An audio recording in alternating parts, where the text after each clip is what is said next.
Continue to relax. Simply breathe. Center on breathing.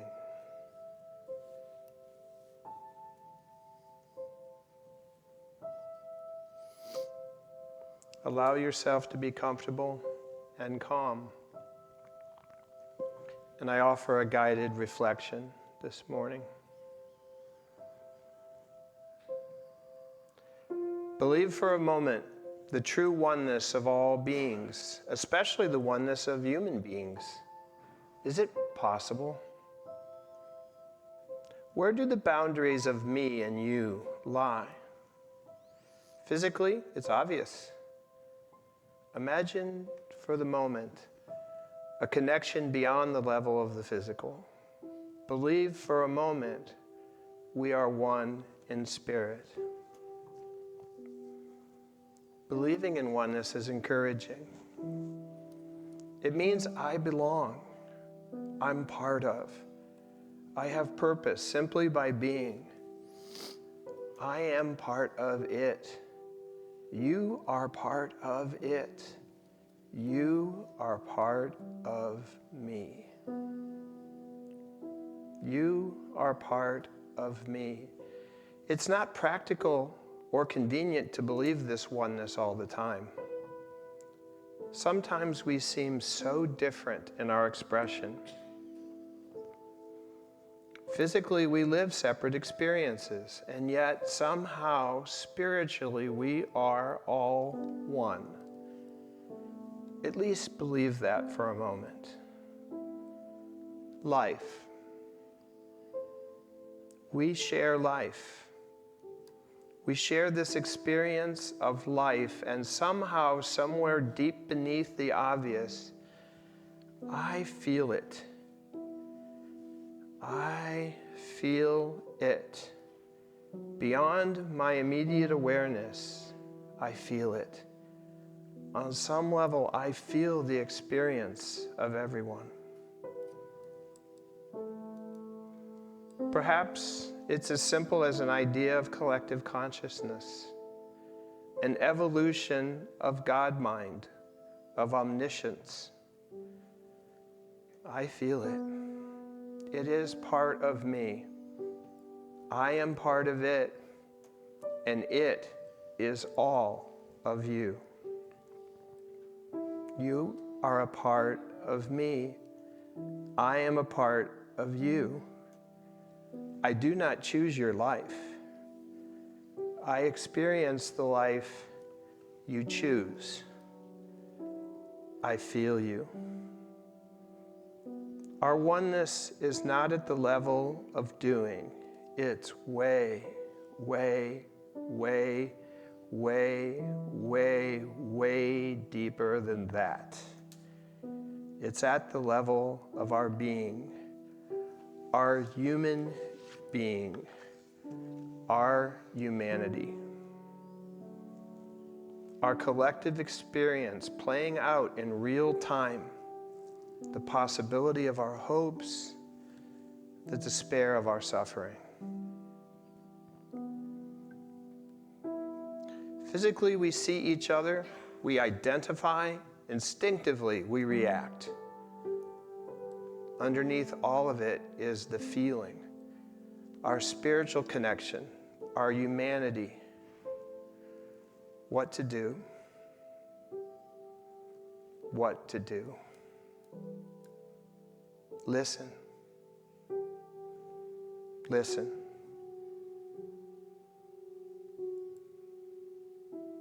Listen to what you feel. Listen to how it informs you, how it encourages you, how it urges you. The feeling is broadly and deeply felt. When part of us is acting badly, it is corrosive to all of us. It's corruptive. It nurtures fear. All behavior has purpose, even when its purpose is difficult to understand. Fear is a call for love. Love dissolves fear.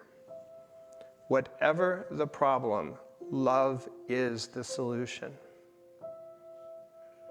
Dissolving fear requires deep love. Love born of oneness. Love that says, I'm human, and you are human. Love filled with grace. Love demonstrating respect. Love preserving dignity. Love is not always easy. Relationships can be uncomfortable. Fear erodes trust, even trust in love. But fear is a consequence of our becoming human, a side effect of our spirits manifesting into physical form. While life is a blessing given unto us, life is also a challenge to sustain. We are all simply trying to survive, aspiring to thrive if we can. We need each other. We all need each other. We are one. Let's take a moment in silence to reflect on that.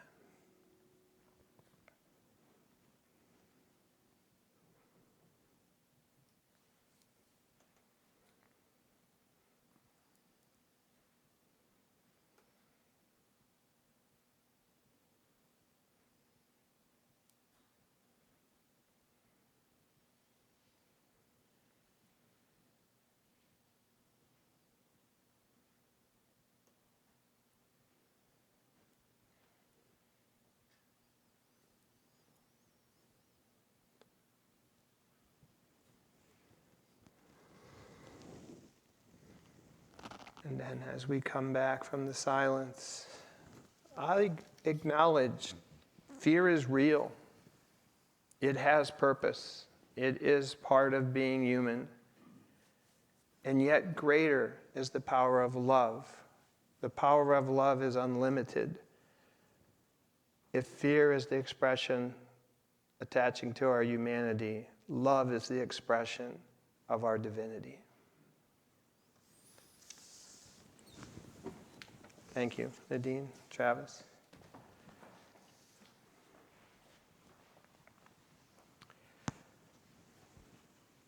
I wish it need not have happened in my time, said Frodo. So do I, said Gandalf. And so do all who live to see such times. But that is not for them to decide. All we have to do is decide what to do with the time that is given to us.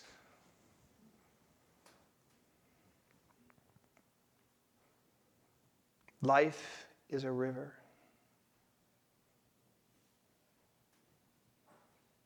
Is it working, Hans?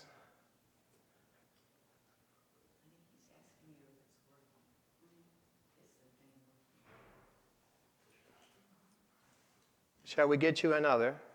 Could we get Hans another? See, we need each other.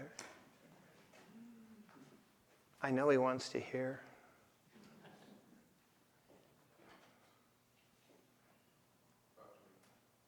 Hi.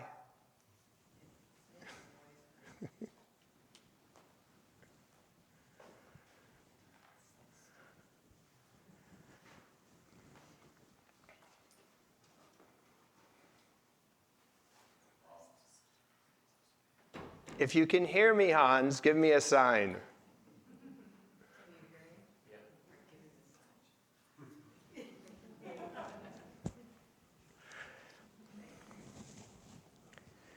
I'll give you a copy of the meditation that you can have. Remind me.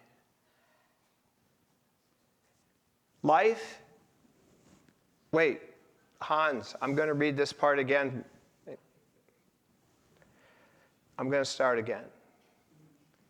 I wish it need not have happened in my time, said Frodo. So do I, said Gandalf, and so do all who live to see such times. But that is not for them to decide. All we have to do is decide what to do with the time that is given to us. Life is a river. Life flows, ever moving forward. We are in the river for a while, for a lifetime. And now is my time. Now is your time. Now is our time to be in the flow of the river. The river is the unfolding of God as the universe. The river is eternal. We are in the flow for a moment in time. The river is vast, infinite. We see only parts of it. And the river is wise with the omniscience of life, what we often call nature, what we know as divine. Life is a river, ever moving forward, and we are in the river in a craft bestowed upon us at birth, a craft with inherent natural potential, abilities we can develop and apply to moving through the river.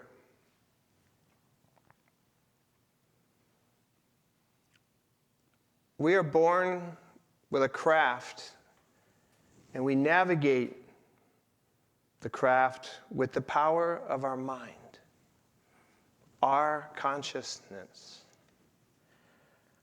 our alignment with God mind. God is the river. We move with the current of God.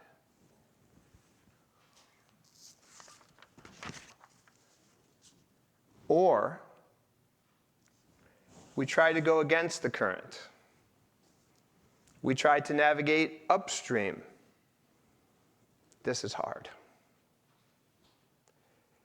Basically, it's impossible because the current is ever moving forward with more power than we could ever overcome to try to go backwards. At best, we can stay stuck, swimming against the current. And we can also look back. We can look back up the river. We can see the past. Yet the truth of the images blur in the distance. And the farther we look back, the more we see what we imagine than what was real.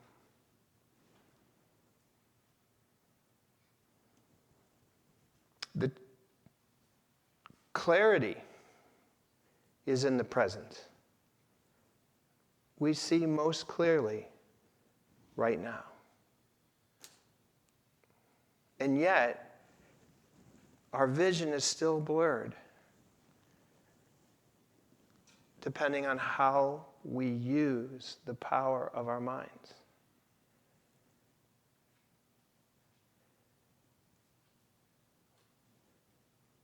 Do we affirm alignment with love? Alignment with God? God is love. Or are we distracted by fears in our thoughts? Do we worry about things that have already happened?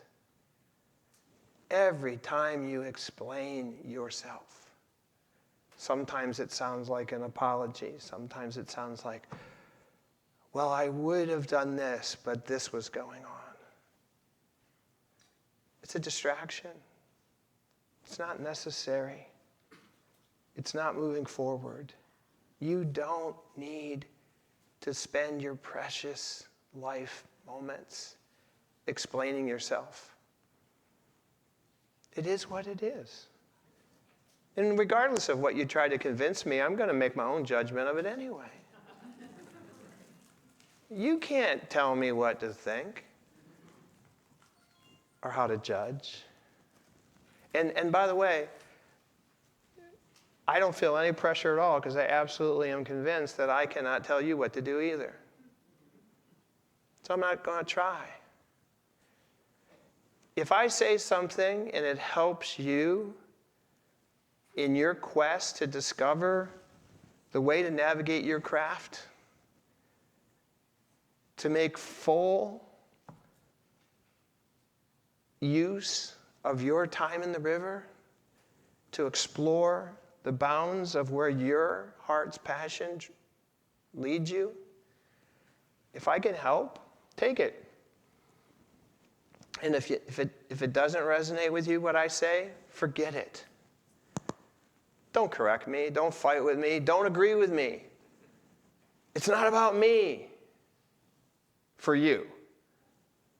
For me, it's all about me. And for you, it's all about you. And the best way, I believe, for us to be together is to have that focus.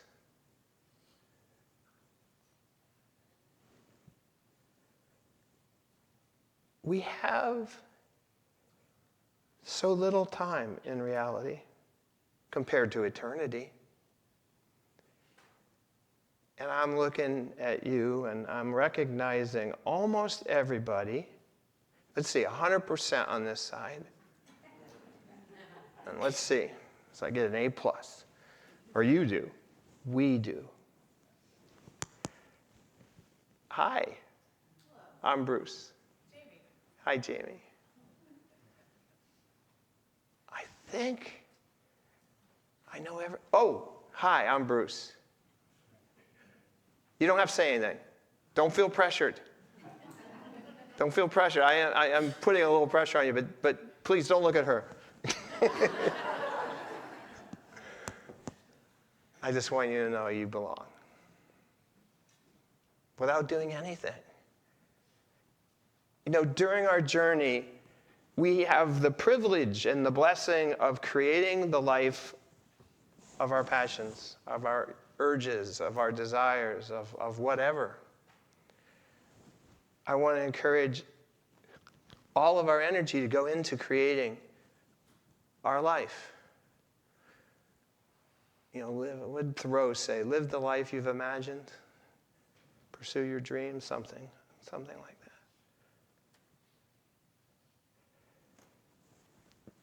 Try to eliminate the time of proving you're okay.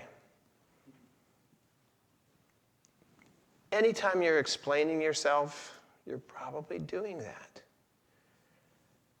Don't judge it. Just try to become aware of it. And then say, do I want to spend time on that? Like yesterday, I was with my mother-in-law. We had a big couple months. And she's got a new apartment in a Danbury assisted living facility. It's going to be safer for her. It's a big deal. It's a part of the river she really didn't want to go to. And yet, her craft was getting a little leaky. So she really had to work on her navigation skills. She really had to work on her mind to be able to get behind the idea. She was so scared. But she got through it. She's getting through it. She's there. We're loving her the best we can. We all have our journey. And I know that a lot of you are pretty well into it. And sometimes I was laughing to myself thinking about you collectively.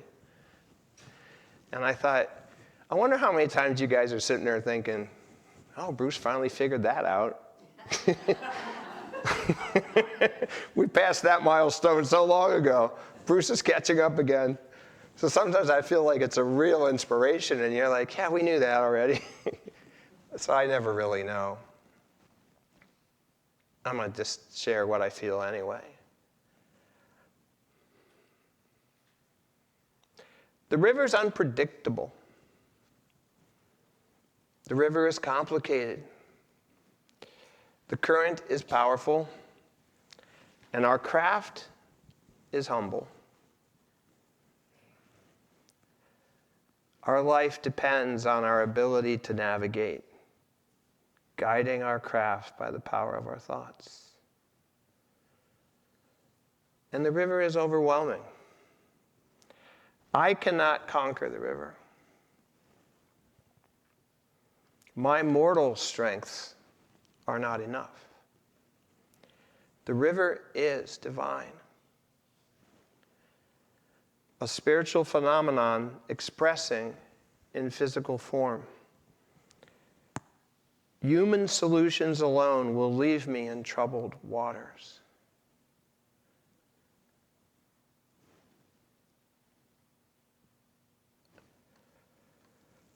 We see, we experience, we feel what's happening in our world in our time. We either like it, we don't like it. The things we don't like, we'd like to change or have them changed. It's a noble pursuit, but I'm encouraging us not to try to take on the problems of the world. They're too big for me because they're created by us. And one of us doesn't have the privilege of changing it for the rest of us. I am relegated to living in a world where not everybody agrees with me. Some of my friends don't think it should be that way. And I'm like, maybe instead of getting everybody to think the way I think,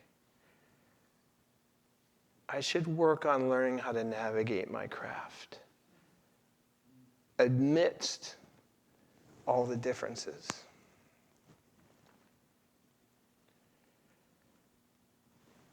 I am a small part of a big world. I am a big part of one world, mine. It's my job. Job sounds like work. What a gift it is that I get to be in charge of my world. And while I can't solve the problems of the world alone, I am part of the solution.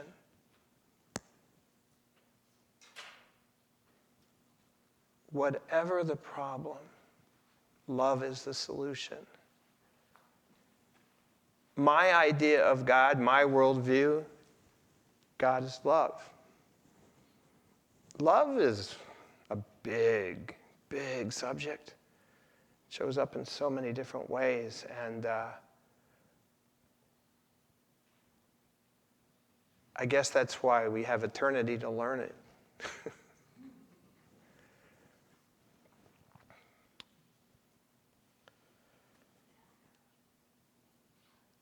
I often have found that when I see a problem, I want to try to fix it.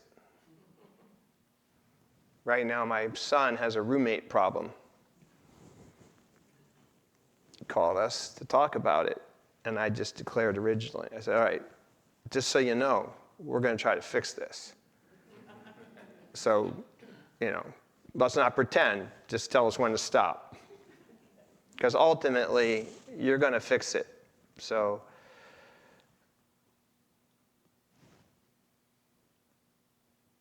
we're going to help if we can.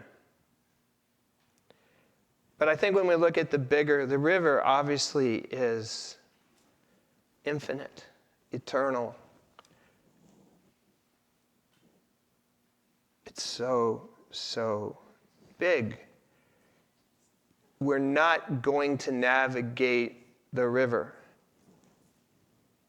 from the limits of our human minds. We need spiritual solutions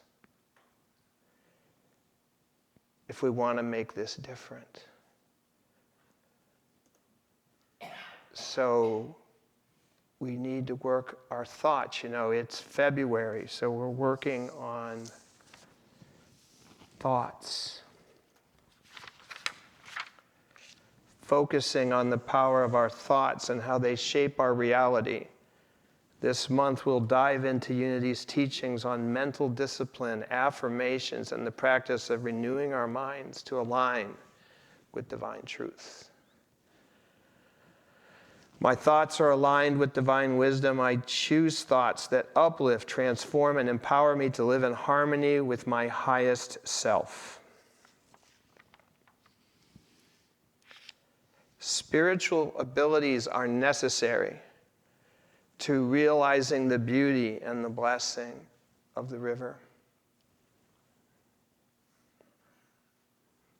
I develop my ability to cooperate and find harmony with the river by increasingly aligning my consciousness with the blessings of my spirit. My connection to divine wisdom.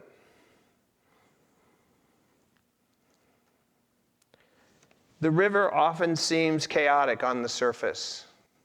There are storms. They're necessary. Still waters may run deep, but they also get algae and things. The waters do need to churn, to refresh and bring in air and roll over the energy. And sometimes your craft is going to be in a storm. And sometimes you'll be able to retreat to calmer waters, and sometimes you will be tested.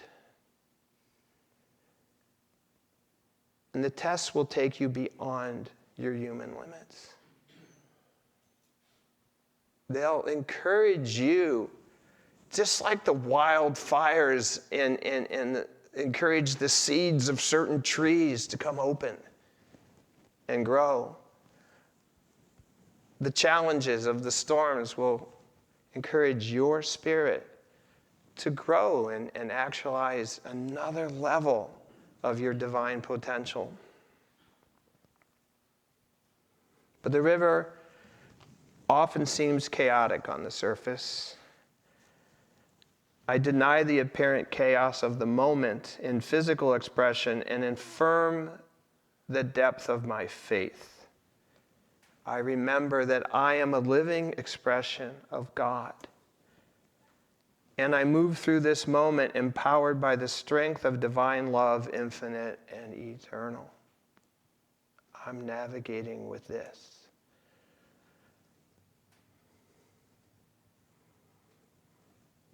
A lot of times people say, well, I'll move and I'll do this as soon as I get everything figured out. As soon as I have this done, then I'll move. I continue to feel that the river emphasizes that the way to move through anything is to move forward. We will not make America great again. We cannot go back to anything.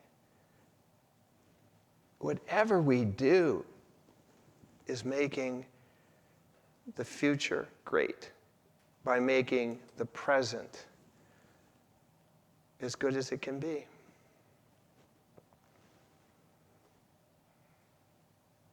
We can't swim upstream.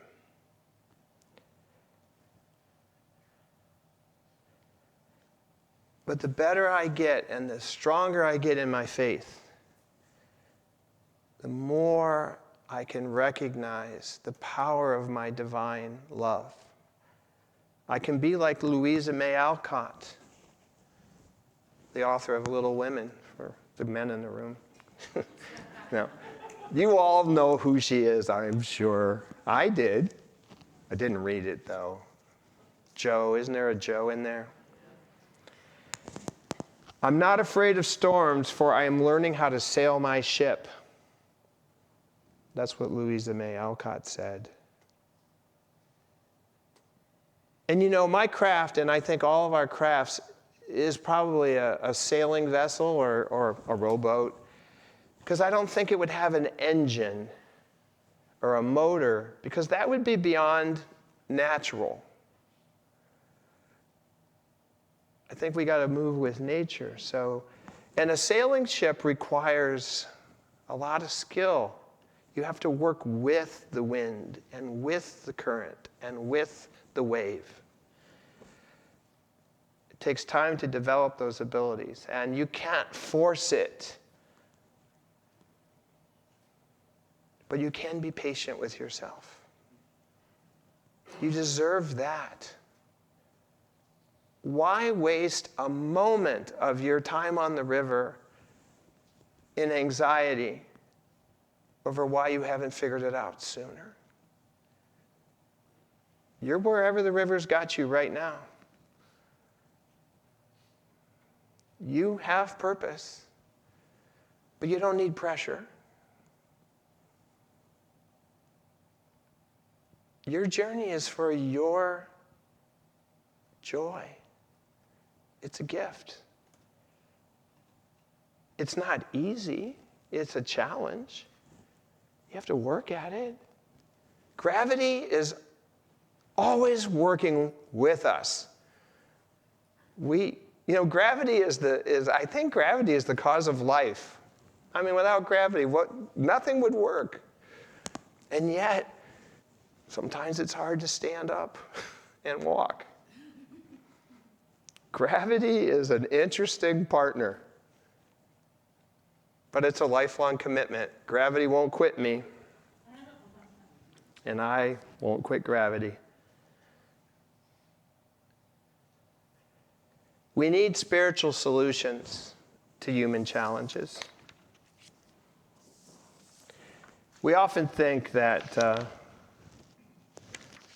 when we try to fix things that this means convincing someone else to be different. Yeah, boy, this reeks of codependency. If you would just be different, my life would be so much better. This is codependent. And this is the state of our culture in a large degree right now. We have what you might call a grievance culture. Somehow we've got this idea in our mentality that if only somebody else was different or not there, that somehow I would be better. We won't shift that thinking by thinking the same way. I have to admit, there was a couple of times I thought if they would just get rid of Donald Trump, my life would be better. What we're experiencing is not Donald Trump. He's part of it. He's got a craft. I'm going to sink it. No.